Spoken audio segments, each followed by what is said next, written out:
Picture yourself standing in the Catalina Foothills of Arizona on a very quiet Sunday morning. The desert landscape is completely still, the air is crisp, and the sun is just starting to rise over those really jagged ancient mountains out there. Right, it's a very specific environment. Exactly. You are looking at a neighborhood defined by its sprawling, affluent homes, winding roads, and a profound sense of isolation. Inside one of these peaceful, highly secure residences, an 84-year-old woman is supposed to be logging on to a virtual church service. But she doesn't. No, she doesn't. If you were to walk through the front door of that home, you would find it completely empty. Her daily life-sustaining medications remain entirely untouched on the kitchen counter.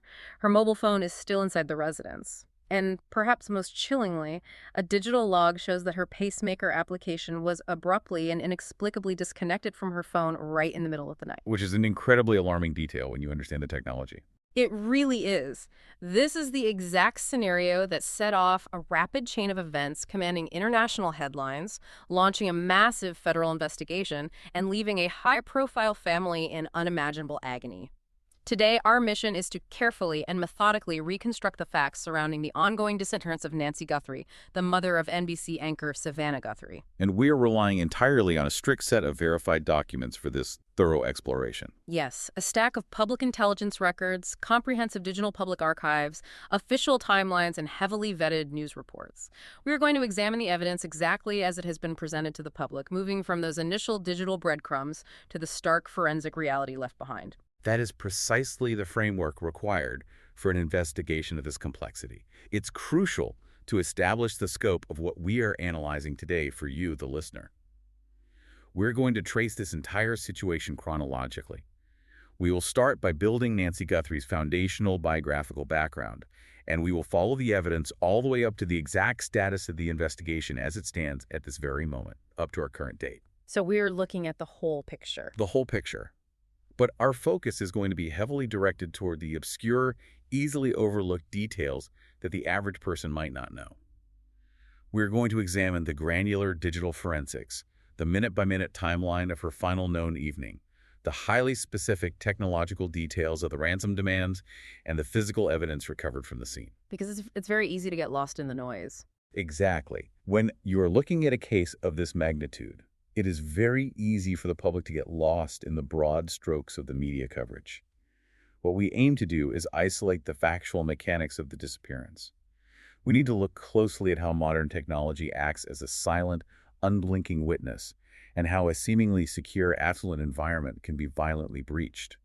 To properly grasp the gravity of how she vanished, you first have to understand exactly who Nancy Guthrie is. Let's establish the foundation of her life in Arizona.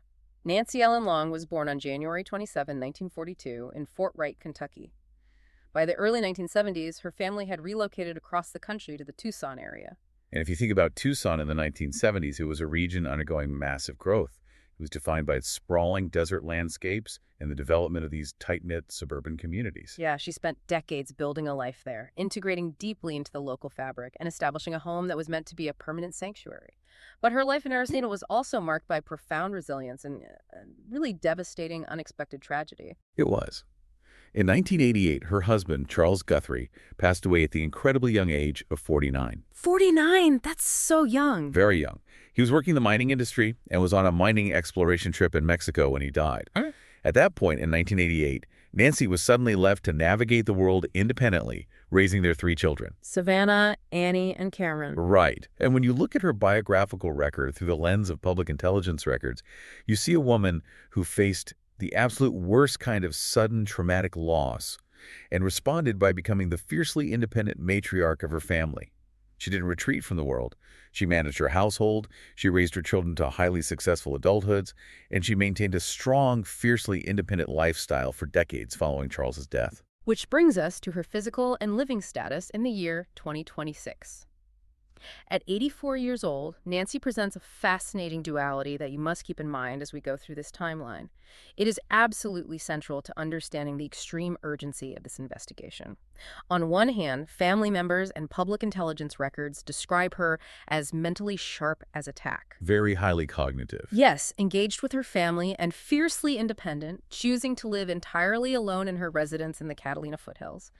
But on the other hand, she is highly vulnerable in a strictly physical sense. And that physical vulnerability is the critical investigative factor that shapes everything law enforcement does moving forward.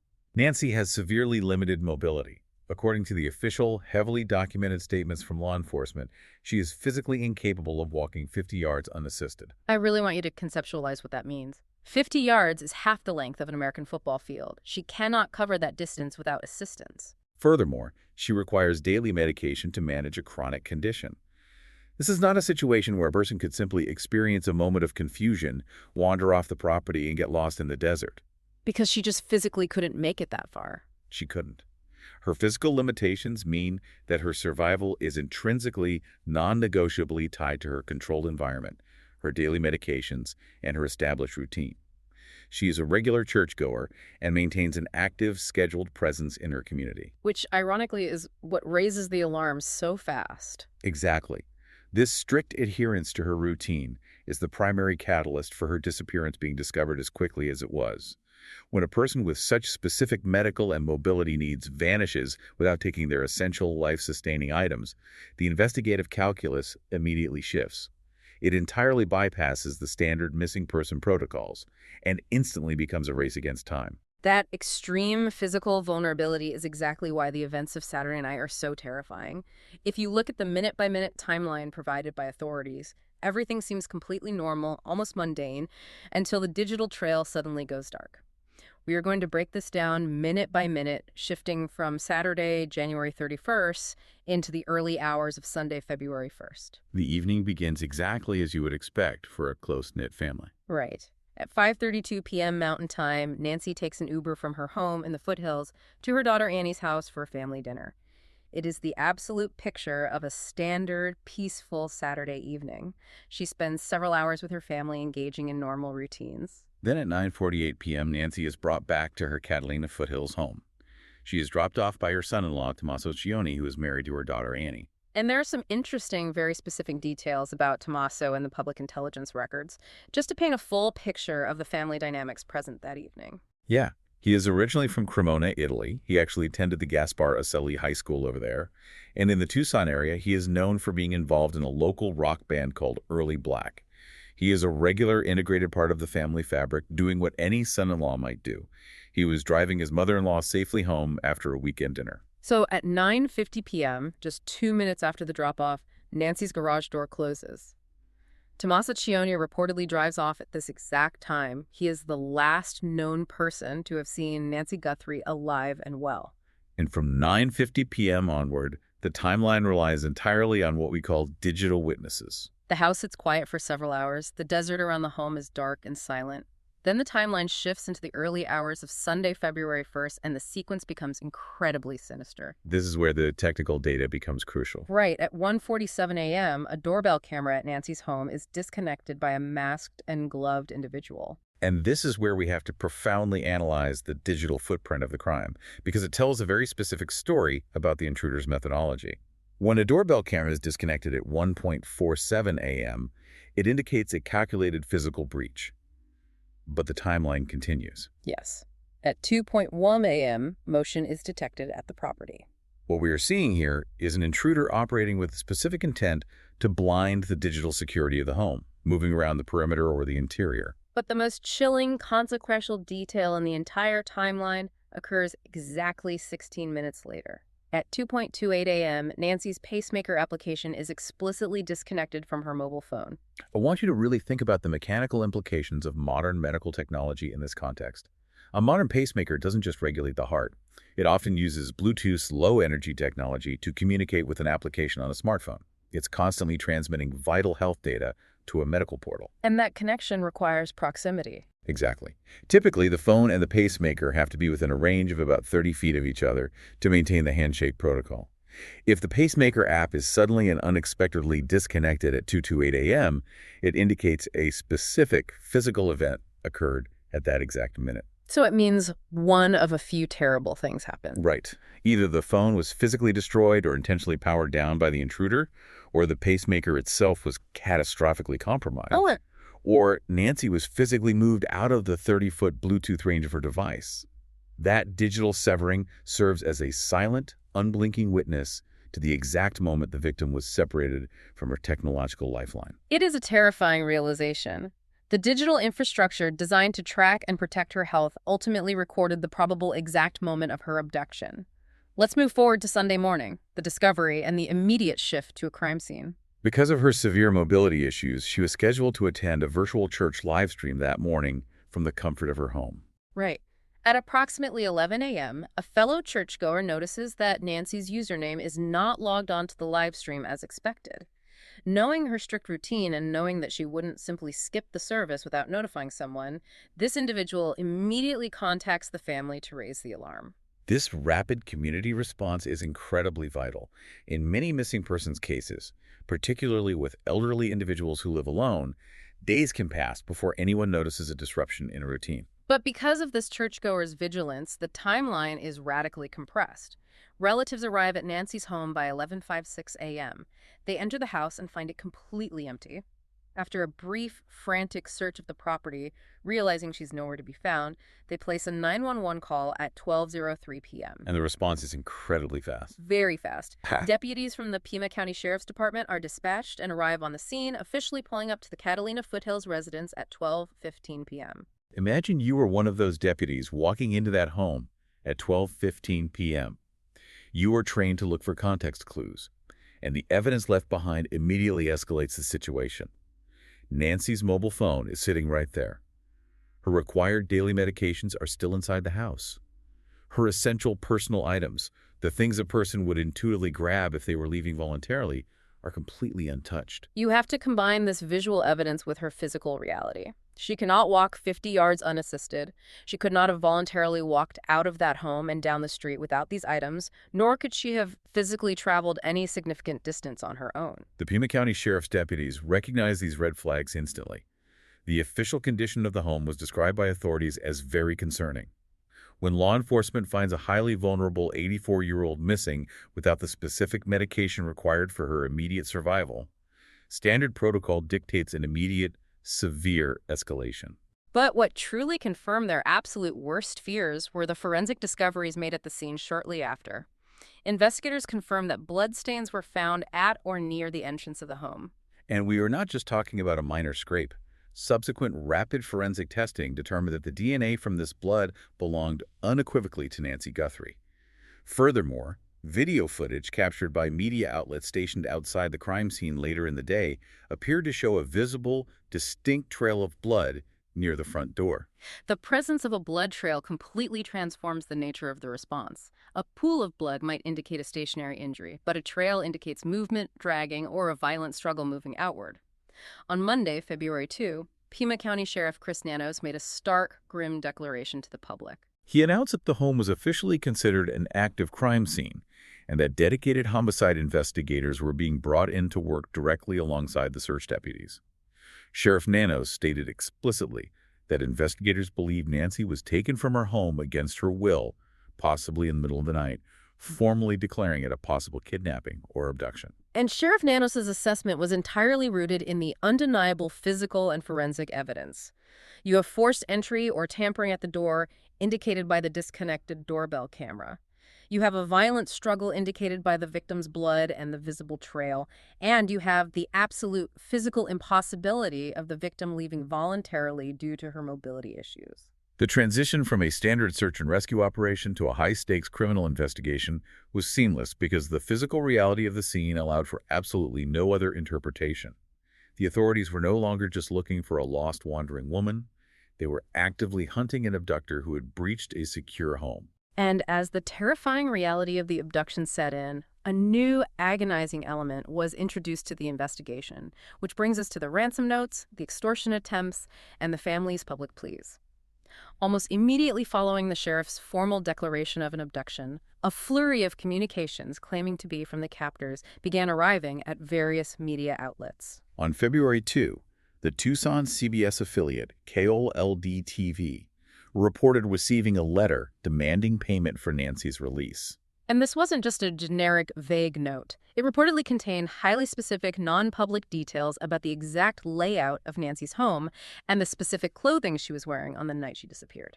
The inclusion of non-public details in a ransom demand is a classic critical indicator that law enforcement takes incredibly seriously. When a note contains information that hasn't been released to the press, like the specific architectural layout of a hallway or the color of a garment, it forces investigators to treat the communication as highly credible. It means the sender either has the victim or was inside the house. But as the days progressed, the extortion attempts quickly multiplied and evolved in complexity.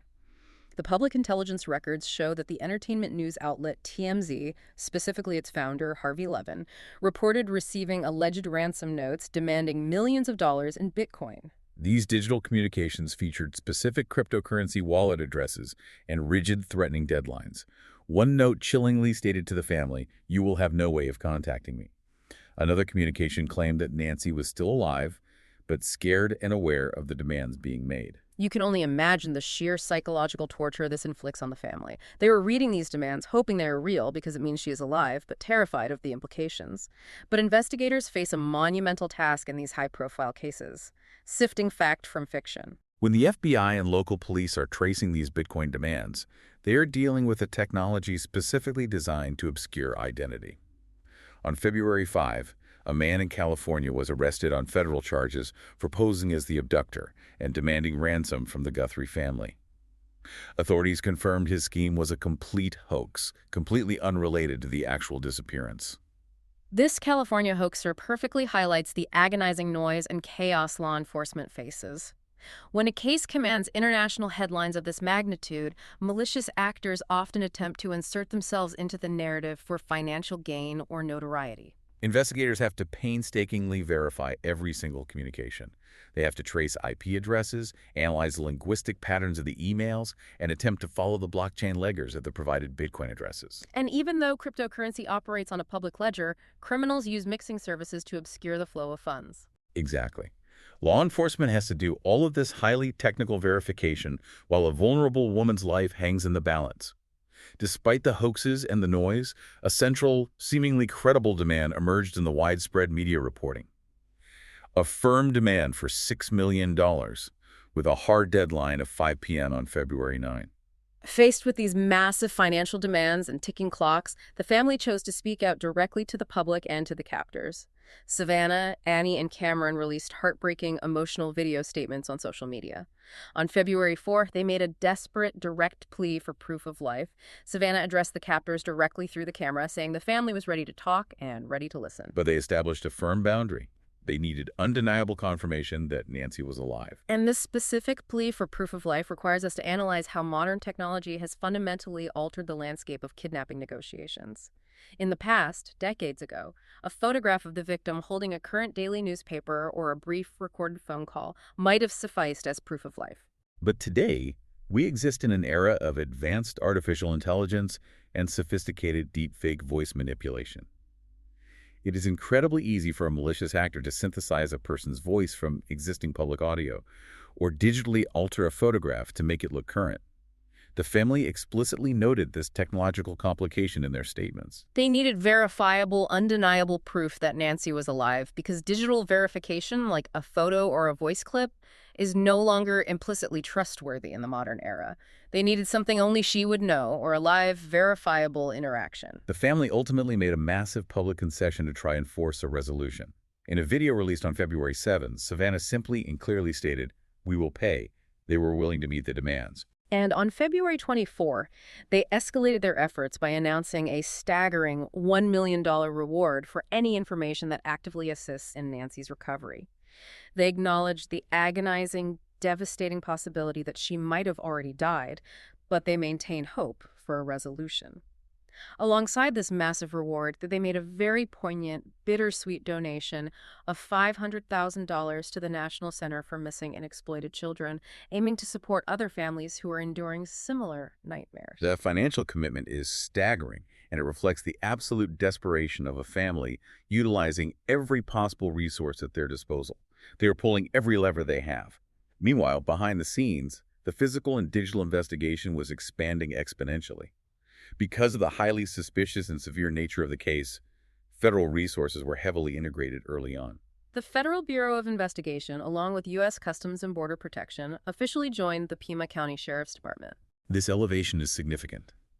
It brings in the most sophisticated surveillance, tracking, behavioral analysis, and digital forensics capabilities available in the world. And the fruits of that massive federal involvement became public on February 10th, when FBI Director Kash Patel released incredible, chilling doorbell camera footage to the public. This footage gave the world its first actual look at the suspect. We have a highly specific description derived from these black and white infrared images. The intruder is described as being of average build, standing between 5 feet 9 inches and 5 feet 10 inches tall, and sporting a distinct black mustache. He was masked, wearing gloves to avoid leaving fingerprints, and carrying a very specific backpack, a 25-liter Ozark Trail hiker pack. The specificity of that backpack is a crucial investigative tool.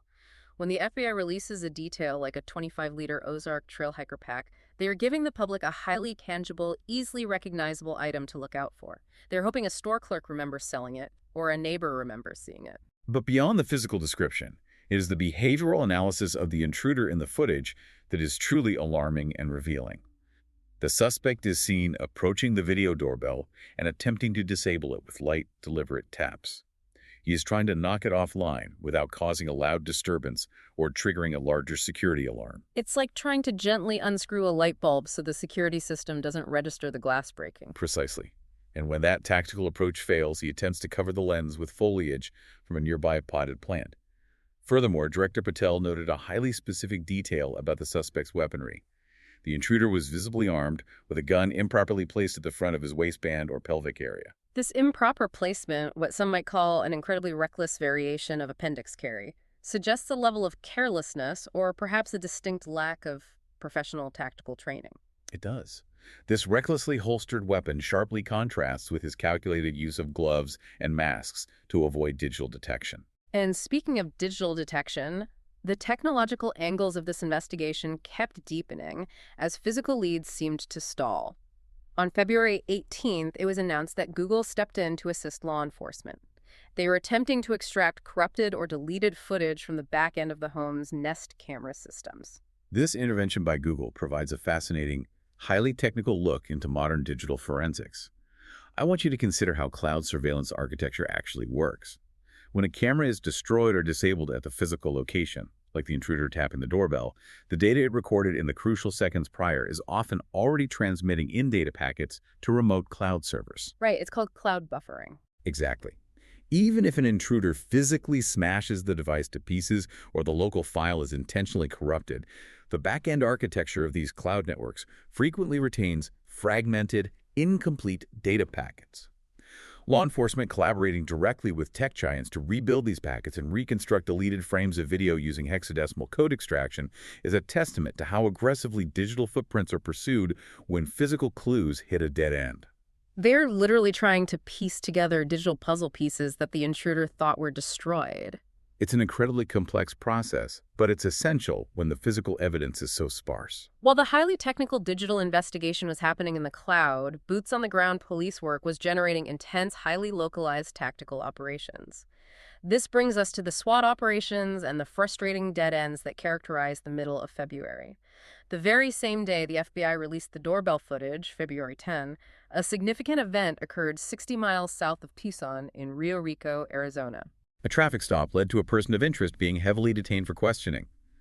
Following this traffic stop, the Pima County Sheriff's Department and the FBI executed a massive search warrant on a property and a vehicle in that specific area. Given Rio Rico's geographic location in southern Arizona, situated very close to the international border, and given the active involvement of Customs and Border Protection in the wider case, a traffic stop there naturally triggers intense, immediate scrutiny. Investigators have to consider the possibility that the suspect was attempting to move the victim across jurisdictions. However, by the very next day, February 11, the property searches had concluded. Sheriff Nanos publicly cleared and released the individual, stating definitively that they were not involved in the disappearance. This rapid detainment and release is a perfect example of how law enforcement must operate in a high-stakes abduction. They must rapidly exhaust every single lead, forcefully detaining individuals to secure the scene, and then clearing them just as quickly if the evidence does not hold up, ensuring they keep their focus narrow and accurate. But the intense tactical operations were not just happening 60 miles away near the border. They were happening right in Nancy's immediate neighborhood. On February 13th, the Pima County Sheriff's Department initiated a massive raid at a residence just 2 miles away from Nancy's home in the Catalina Foothills. The operation was so intense and required so many personnel that roads in the surrounding area were completely closed to the public for roughly 4 hours. 2 individuals were physically removed from the residence during this operation. When a raid of that magnitude occurs just 2 miles from the primary crime scene, it indicates that investigators are heavily, aggressively canvassing the immediate geography. They are looking closely into local networks, local service workers, delivery drivers, and nearby digital surveillance systems that might have caught the suspect fleeing the Catalina Foothills area on the night of the abduction. They are operating on the theory that the perpetrator might be local. One of the individuals removed from the residence was taken in for extensive, prolonged questioning, but ultimately, they were released by the following day without any charges being filed. During this exact same time frame of intense local scrutiny, there was another hyper-specific localized lead. Law enforcement investigated and subsequently seized a gray Range Rover from the parking lot of a nearby Culver's restaurant. Seizing a vehicle from a fast food parking lot reveals the incredibly granular, meticulous nature of a law enforcement dragnet. Think about the logistics of this. Whether that specific gray Range Rover was spotted on neighborhood surveillance leaving the scene, or whether an anonymous tip line pointed directly to it, police have to treat it as a primary piece of evidence. They impound it and process it forensically. This means they must vacuum the seats with specialized mylar filters looking for microscopic fibers. They test the steering wheel and door handles for trace DNA, and they connect to the vehicle's onboard computer to download the internal GPS data and navigation history. The agonizing fact that these intense, highly localized operations, the Rio Rico detainment, the neighborhood SWAT raid, the Culver's vehicle seizure, ultimately did not yield the victim or identify a primary suspect highlights the sheer, overwhelming difficulty of this investigation. They are turning over every stone and finding nothing underneath. The national impact and visibility of this case cannot be overstated. Savannah Guthrie has completely stepped away from her high-profile anchoring duties at NBC. She suspended all of her coverage, including her extensively planned co-hosting of the 2026 Winter Olympics opening ceremonies, dedicating herself entirely to the search for her mother. The professional toll is immense, but it reflects the singular, unwavering focus of a family in an active crisis. The national support extends far beyond the media landscape. It reaches the highest levels of the federal government. Impartially reporting on the public record, we see that the White House actively utilized its official social media channels to urge public assistance and disseminate crucial information regarding Nancy's disappearance. Furthermore, on February 4, following a highly emotional interview Savannah gave to NBC, President Donald Trump placed a phone call directly to her. During this call, the president offered additional federal resources to assist the local authorities and expressed his hope for her mother's safe recovery. It was a gesture that Savannah publicly acknowledged, expressing her family's profound devastation while noting her gratitude for the support of law enforcement at all levels. Which brings us to the heartbreaking reality of the current status of the case. Up to our current date, this very moment, despite the deployment of vast federal resources, the involvement of top digital forensic experts from tech giants, million-dollar reward offers, and intense, relentless public scrutiny, Nancy Guthrie's whereabouts and condition remain completely unknown. If you connect all of these disparate facts to the bigger picture, this case leaves you with a profound and lingering question about the true nature of modern security. We exist in a world where our doorbells constantly watch us with infrared lenses, our medical pacemakers talk wirelessly to our mobile phones, and cloud servers faithfully record our digital footprints up to our final moments in a specific location. Yet, despite this massive interconnected web of surveillance and digital witnessing, a human being can still be subjected to extreme physical vulnerability and vanish into the night without a trace. It forces you to ask yourself, how much protection does our massive digital footprint truly offer us when the physical reality of our physical bodies remains so remarkably fragile? Thanks for listening.